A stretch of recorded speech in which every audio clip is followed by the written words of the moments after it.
Sir Pawan Kalyan గారు కాకినాడ ఉప్పాడ సభలో ప్రసంగిస్తూ ఉండగా అభిమానులందరూ కూడా ఓజీ ఓజీ ఓజీ అని చెప్పేసి అరవడం మొదలుపెట్టారు. అప్పుడు పవన్ కళ్యాణ్ గారు మీరు ఓజీ అంటే ప్రజలు క్యాజీ అంటారు. కనీసం ఒక 3 నెలలైనా వాళ్ళ దగ్గర వర్క్ చేస్తాను. మళ్ళీ కనీసం రోడ్లు కూడా పూడ్చలేదు. గుంతలు పడ్డ రోడ్లు కూడా పూడ్చలేదని చెప్పేసి నన్ను అడగొద్దు కదా! అందుకే 3 నెలల తర్వాత కుదిరినప్పుడల్లా ఒక 2, 3 రోజులు షూటింగ్ చేసుకుంటాను అని చెప్పేసి చెప్పడం చూస్తున్నాం. మరి ఇప్పుడు ఆ 2, 3 రోజులు షూటింగ్ ఇస్తానన్నారు గదా! అవి సినిమాలకు రాబోతున్న 3 సినిమాలకు సరిపడతాయా? అసలు ఈ ఇయర్‌లో అయితే మరి ఒక సినిమా రిలీజ్ అయ్యే అవకాశం అయితే కనిపించడం లేదు సార్. ఆయన చెప్పిన పద్ధతి ప్రకారం చూస్తే. మీరేం చెప్తారు సార్ దీని గురించి? అంటే 20 రోజులు డేట్స్ ఇస్తే చాలు నాకు. నా సినిమా కంప్లీట్ అయిపోతుంది. 'హరిహర వీరమల్లు' హ్మ్. నేను డిసెంబర్‌లో రిలీజ్ పెట్టుకుంటాను. ఆల్రెడీ అమెజాన్ వాళ్ళతో మాట్లాడుకున్నాను హ్మ్. అని ఏఎం రత్నం గారు బహిరంగ వేదికల మీదే మాట్లాడిన సందర్భం చూసాం మనం. అవును. కాబట్టి ఈయన 2 రోజుల లెక్కన ఈ సంవత్సరం ఏదో పద్ధతిలో 3 నెలల తర్వాత అయినా పర్లేదు. హ్మ్. ఇచ్చేస్తే అంటే ఈ లోపల ఆయన చేయించుకోవాల్సిన పనులేవో ఆయన చేయించుకుంటున్నాడు ఆ సినిమాకి. ఓకే. ఈయన కంట్రిబ్యూషన్ కంప్లీట్ అయితే ఈయన ఆ సినిమాకి కేంద్రీకరించి పనిచేస్తే ఏఎం రత్నం బయటికెళ్ళిపోతాడు కష్టాల్లో నుంచి. ఏఎం రత్నం వెళ్ళిపోయిన తర్వాత నెమ్మదిగా ఓజీ కంప్లీట్ చేయొచ్చు.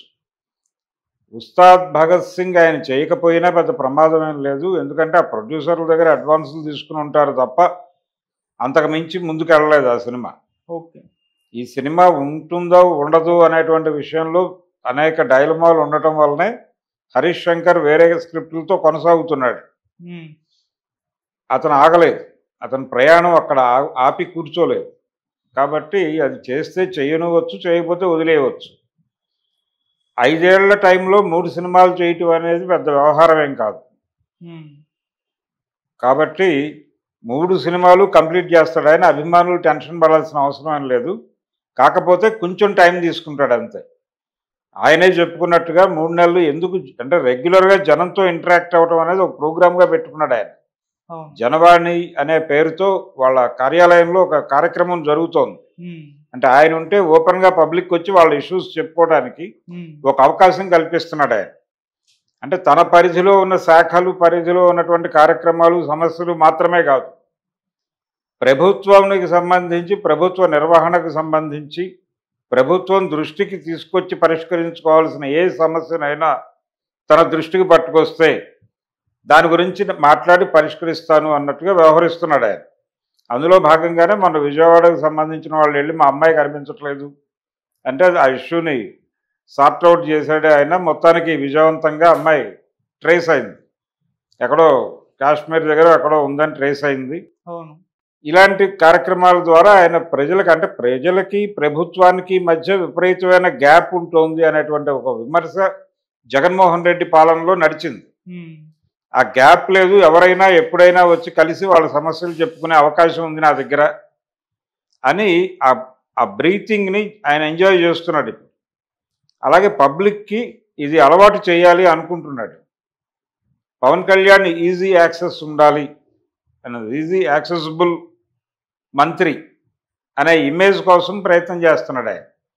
అందుకని ఈ ఓజీ అనే డిమాండ్కి ఆయన ఇమ్మీడియట్గా చాలా ఒగ్గలేదు. ఓకే. సరే చేద్దాం అనే మాట అంటే ఇక అక్కడి నుంచి వాళ్ళు పనిలోకి దిగుతారు. హ్మ్. అలా వాళ్ళని పనిలోకి దింపి తాను పనిలోకి రావడం కాదు చేయాల్సింది ఆయన. వాళ్ళని ఆపి నెమ్మదిగా వీలు చూసుకుని 1 రోజు 2 రోజులు నెలలో కనీసం 4 రోజులు అలా వెళ్ళి పనిచేసినా అయిపోతుంది. ఆ సినిమాకి కూడా ఆయనకు కేటాయించాల్సినటువంటి డేట్స్ ఎక్కువేం లేవు. ఆల్మోస్ట్ చాలా షూటింగ్ కంప్లీట్ అయిన సినిమానే అది కూడా. సో ఈయన కొంత డేట్స్ కేటాయించి ఎవరికైనా 20 రోజులు 20 రోజులు 20 రోజులు మొత్తం ఒక 60 రోజులు కనుక ఆయన కేటాయించుకుంటూ వెడితే ఆ 3 సినిమాల పనే అయిపోతుంది. ఓకే. అందుకని ఆయన కూడా టెన్షన్గా లేడు, ఆయన కూడా రిలాక్స్డ్గానే ఉన్నాడు. గతంలో అంటే ఇప్పుడు ఆయన గతంలో ప్రారంభమైన ప్రాజెక్టులు కాబట్టి టెక్నికల్గా కూడా ప్రాబ్లం రాదు ఆయనకి.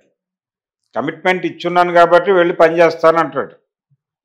మంత్రిగా షూట్లు చేయవచ్చా చేయకూడదా అనే చర్చ ముందుకు తీసుకురావచ్చు, కానీ అది కూడా చేసే అవకాశం లేదు. గతంలో ఆ పని చేసిన వాళ్ళు ఉన్నారు.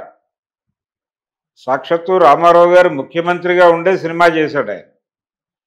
కాకపోతే ఆ రోజుల్లో ఆయన రాష్ట్రపతి నుంచి ఒక ప్రత్యేక అనుమతి తెచ్చుకున్నాడు. ఆ షూటింగ్ జరిగింది విశ్వామిత్ర. కాబట్టి ఆయన కార్యకలాపాలు అక్కడే చేసేవాడు. సెక్రటేరియట్లో చేయవలసిన పనులు, తన సంతకాలు పెట్టాల్సిన ఫైల్స్ని విశ్వామిత్ర సెట్కి పిలిపించుకుని అక్కడే చూసి అక్కడే సంతకాలు పెట్టేవాడు ఆయన. అలాగే మంత్రివర్గ సమావేశాలు కూడా అక్కడే పెట్టేవాడు. అదే గెటప్లో కూర్చుని మాట్లాడేవాడు వాళ్ళతో. అదొక ధోరణి. ఇప్పుడు అలా కాదు. ఈయనేమో అక్కడ మంత్రిగా ఉన్నాడు ఆంధ్రాలో, షూటింగ్లన్నీ తెలంగాణలో ఉన్నాయి, సెట్స్ ఇక్కడ ఉన్నాయి, స్టూడియోలు ఇక్కడ ఉన్నాయి. కాబట్టి ఆయన నెమ్మదిగా నెలలో కనీసం ఒక 3 రోజులు కేటాయిస్తే నెమ్మదిగా ఒక 4-5 నెలల్లో ఇవి పక్కకి నెట్టేయచ్చు ఈ సినిమాలు. ఆ ప్రయత్నం చేస్తాడు. ఎందుకంటే చాలా ఆందోళనగా ఉన్నాడు ఏం రత్నం వరకు. ఏం రత్నం ఆందోళనలోనే ఉన్నాడు. ఓజీ వాళ్ళు కొంచెం వెయిట్ అండ్ సీ అన్న ధోరణిలో ఉన్నారు. మైత్రి మూవీ మేకర్స్ పెద్ద హోప్ లేదు వాళ్ళకి. చేస్తే మంచిదే, చేయకపోయినా పర్వాలేదులే, ఇంకో పని ఏదైనా చేయించుకుందాం, ప్రభుత్వంలో మన హీరో ఉన్నాడు, మనకేం పర్లేదు అన్నట్టుగా ఉన్నారు. ఈ 5 ఏళ్లలో ఈ 2 సినిమాలు అయితే కంప్లీట్ చేస్తాడు. ఫర్దర్గా ఒకవేళ అవకాశం ఉంటే ఉస్తాద్ కూడా చేస్తాడు. చేసిన తర్వాత కొత్త కమిట్మెంట్స్ అయితే ఉండవు. కొత్త కమిట్మెంట్స్లోకి ఎంటర్ అయ్యే ప్రయత్నం ఈ టెన్యూర్ అయ్యే వరకు చేయడాయి. ఒకవేళ వచ్చేసారి గెలిస్తే అసలు ఆ ఇష్యూనే ముందుకు రాదు. ఒకవేళ ఏదైనా జరిగి ఓడిపోతే అప్పుడు మళ్ళీ సినిమాల గురించి ఆలోచిస్తాడు ఆయన. సో ఇప్పుడు ఓజీ గురించి ఆందోళన పడుతున్న వారు ఎవరు ఆందోళన పడాల్సిన అగత్యము అవసరము లేదు. ఆయన చేస్తాడు ఆ సినిమా. మరి వీరమల్లు 2 పరిస్థితి ఏంటి సార్? వీరమల్లు 2 గురించి ఆయనకే ఆశలు లేవు. అంటే అనౌన్స్ చేశాడు కానీ ఆశలు లేవు ఎవరికి, ఏం రత్నంకే.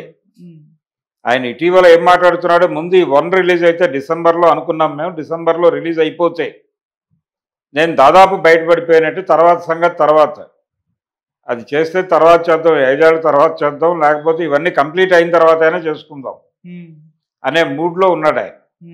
అందుకని ఆయనకు ఆ తొందర లేదు. ముందు అసలు పార్ట్ 1 రిలీజ్ అయితే చాలు. పార్ట్ 1 అని చెప్పాం, 2 తీయాలని రూల్ ఏం లేదు కదా. మనకు వీలున్నప్పుడు చేస్తాం, ఆయన వెసులుబాటు ఉన్నప్పుడు చేస్తాం అన్నట్టుగానే ఉంది. ఇప్పుడు పైగా క్రిష్ గారు లేట్ దాన్ని ఆయన్ని కార్డియల్ రిలేషన్స్లోనే పంపించేశారు బయటకి. ప్రాజెక్ట్ డిలే అయ్యేలా ఉంది, మీరు వేరే ప్రాజెక్టులు చేసుకోండి అన్నారు. ఇప్పుడు ఆయన ఏదో లేడీ ఓరియంటెడ్ సబ్జెక్టుల మీద వర్క్ చేస్తున్నాడు.